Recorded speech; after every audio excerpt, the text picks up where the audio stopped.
So, Gideon, a few days ago, Hezbollah launched rockets at Israel, killing 12 children in the Golan Heights. In response, Israel struck and killed a Hezbollah commander in Beirut, and Israel also killed Hamas's top political leader in Iran. What do you make of all this? It just showed how stupid and bloody and fatal is this game played by people who are only interested in their macho ego.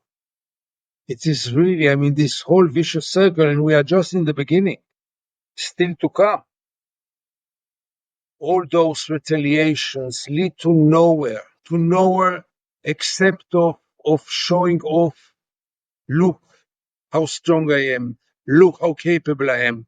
Look what a macho I am.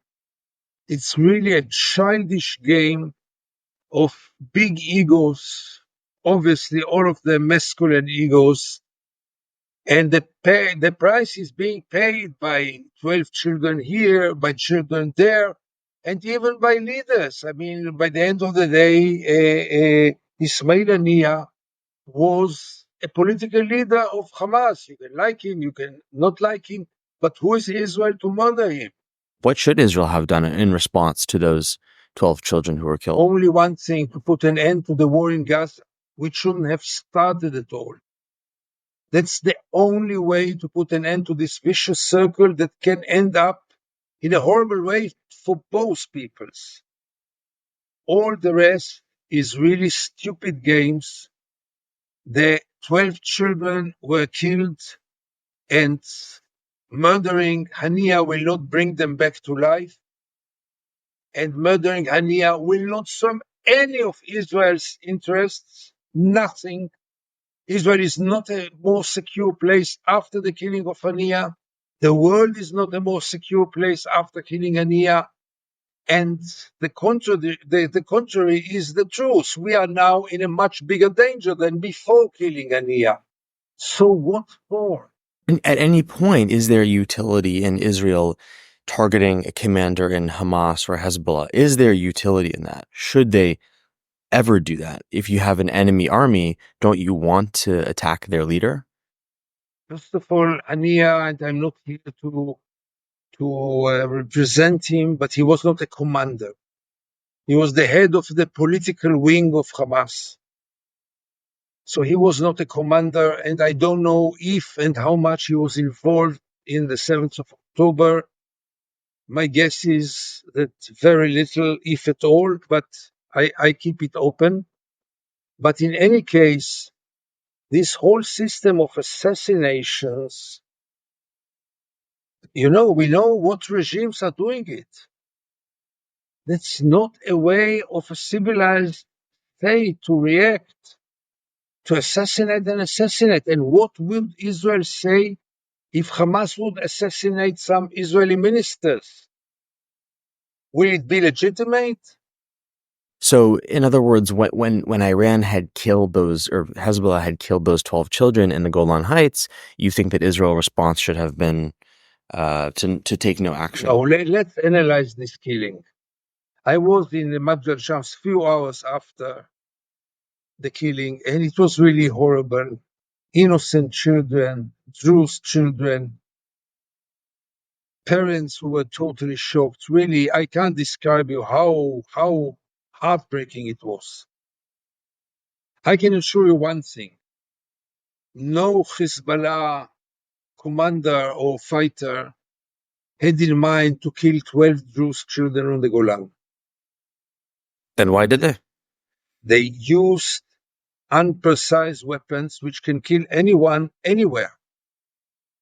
But Israel, for years and from the beginning of the war, is using this hollow excuse that we don't intend to kill children as a legitimization for killing thousands of children, many thousands of children, babies. And Hezbollah did now the same, and it shouldn't have happened. But I can assure you that Hezbollah regrets this incident, and I don't say that Hezbollah shouldn't be punished. Sure, it should. I don't say that Hezbollah shouldn't be fought. Sure, it be fought. It should be fought. But you ask yourself, where does it lead to? Okay, so you kill the senior Hezbollah commander, and then what? After those 12 children were killed, what specifically should Israel have done in response without showing weakness? You know, they're scared that if they don't react strongly enough, then the message they're sending could be, hey, you can continue killing children here. That's what their fear is. The only thing that Israel should have done, and it should have done it long time ago, is to put an end to this war in Gaza. This will be a sign of power, to put an end of this war. Anything else is continuing this vicious circle. I will show you how strong I am, and you will show me how strong you are, and vice versa, and we will kill hundreds of more children in both sides. You think that by the retaliation of Israel, children in Israel were saved, or children in Israel are now safer? By all means not. On the contrary, children now in Israel are in much bigger danger than before the retaliation. So why do you think Israel did what they did? Why do you think that they did kill the Hamas commander and the Hezbollah commander? First of all, they did so because they could.